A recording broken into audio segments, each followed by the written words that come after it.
I don't like how this camera is angled, so we're going to adjust it. Oh, I don't like that even more. Ah. That's right. I want to talk today about imposter syndrome because it has struck again. Imposter syndrome is one of the weirdest things about being a full-time author. It's just super bizarre because we feel imposter syndrome regardless of where we are in our career. I I definitely thought that there would be a point when I would just not feel um, imposter syndrome anymore. But the last 3 or 4 weeks have illustrated for me that imposter syndrome has nothing to do with the environment and the feedback that you're getting. It has everything to do with your perception of the world. And I also want to highlight something that I think imposter syndrome is trying to tell us, and that makes imposter syndrome actually really helpful. Bear with me, though, because it's not immediately apparent, I don't think. First of all, the unfortunate truth is that everybody feels like an imposter, especially as you get better in your craft. When you see weaknesses, often you start to feel like, man, I should be better than this already. I shouldn't have to deal with this. I should have already worked this out or gotten through this. Or I can't believe I made that mistake again. All sorts of things, right? But imposter syndrome is ultimately a false way of looking at the world. It's a way of looking at the world that takes a skewed perspective, that does not take into consideration where you started. In a previous video, I talked about the gain and the gap, right? And how we most often measure ourselves with the gap. How far away from my objective am I? But really, it's better to measure with the gain. How far have I come from where I started? Imposter syndrome is a gap measurement. It's saying, man, I should be better than I am, and people are going to discover that I'm actually not very good. And you'd think that if you had, let's say almost 200,000 reviews across all of your books, with a very high average rating, that you wouldn't fall prey to those sorts of thoughts. But you do. I mean, I do. I still struggle with imposter syndrome. I still struggle with feeling like I'm just not a good writer. This is how messed up it is, though. Okay, I just released a book, Battle Mage Farmer 8. It's pretty good. You should go check it out. But I just released this book, and it's got a 4.8 on Amazon. It's got a bunch of reviews, and people are saying some really nice things about it, which I very much appreciate. I thank you so much to my readers. But people are saying some really great things about it. And yet, I look at it, and I think to myself, maybe I'm not a very good writer. As soon as I had that thought, I realized that the circumstances don't matter. Whether the book is well-liked or not well-liked isn't important. The thing that's driving my imposter syndrome is something else. Really, it's because I'm measuring that gap. I'm not measuring the gain. And this can be illustrated because I remember the first time I released a book, it got a 4.5 rating, lower than 4.8, and had way fewer reviews. And I was so happy. I was so excited. And I remember thinking to myself, wow, I'm a real writer. People actually like what I write. Isn't that weird, though? How you could, I wrote an objectively better book that people like even more, and yet I feel worse about it. This is why I think it's so important that we understand the lens through which we're looking at the world. That we understand the lens through which we are examining everything that's happening to us. Because the same circumstances, viewed through a different lens, just look completely different.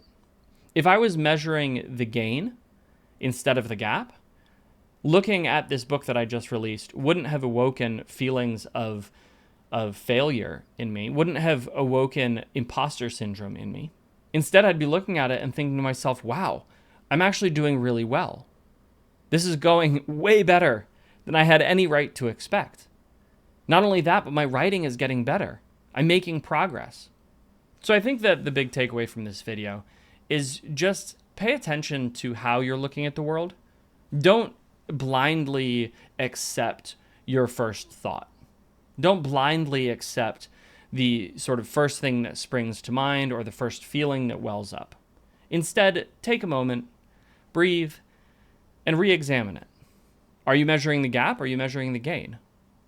Is the idea that has awoken in you actually legitimate?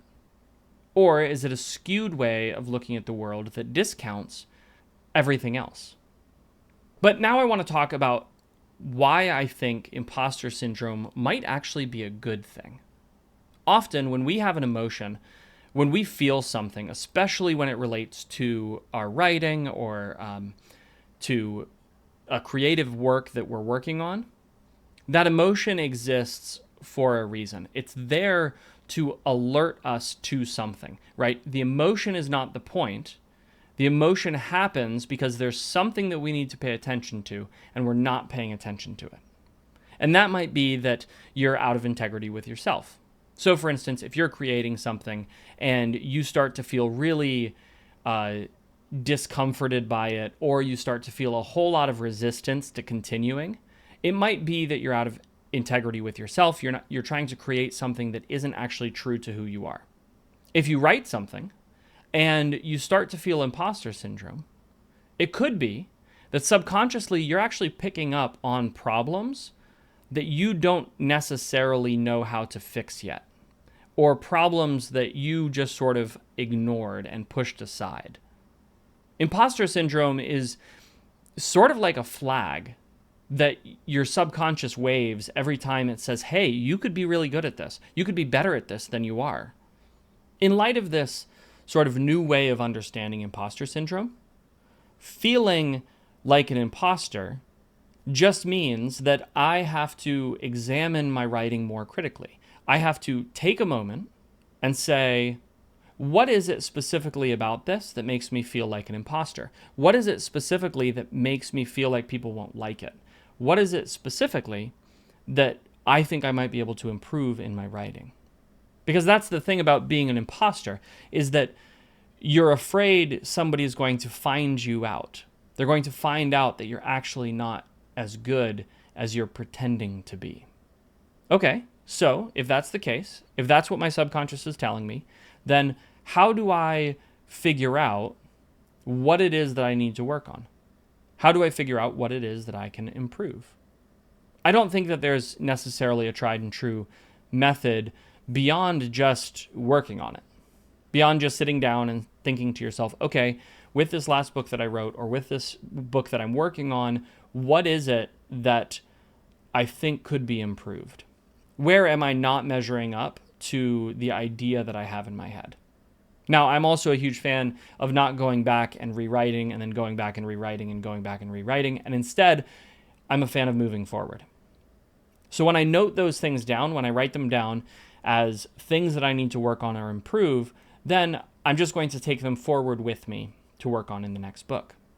To give you a concrete example, I just finished a book and I realized that there isn't a concrete villain in it. And every time I read a book, I think, oh man, I see who the villain is. I think it's really cool how the characters interact. But you need a hero and a villain for that. Maybe I don't write real books because I don't write villains. Or at least I don't write one major villain per book. And see, that's imposter syndrome speaking. I can write books without villains. My books without villains do really, really well. There's nothing wrong with writing the way I write. But again, imposter syndrome says, but you don't do villains. Okay, hold on. Let's unpack that. What is my imposter syndrome trying to tell me? Well, maybe it's trying to tell me, hey, Seth, you could probably work on your villains in your stories and improve them even more. That doesn't mean that I have to abandon my way of writing and all of a sudden write villains, or one major villain for every book. But when I think about it, I definitely could make my villains stronger. And so that's what I'm going to take into my next book. I can accept that my villains aren't the best, and I can accept that working on that specifically is going to help me improve, which means that I just have no need for imposter syndrome anymore. Now, that doesn't mean it's going to go away. In fact, it might come roaring back in with some other major complaint to highlight a weakness in my writing. But rather than making the emotion the important thing and dwelling in my imposter syndrome, I'm just going to say, okay, thanks for the note, and I'll move on. I'm going to continue to improve as a writer. I'm going to continue to work on these specific things. And even if my imposter syndrome comes back, that's okay. That's just another thing to improve. But I'm curious about you. Is there a particular thing that strikes at you when you feel like an imposter? If so, let me know down in the comments. And also let me know how you're planning on addressing whatever that weakness in your writing is. How are you going to work on it? I'd love to know so I can cheer you on.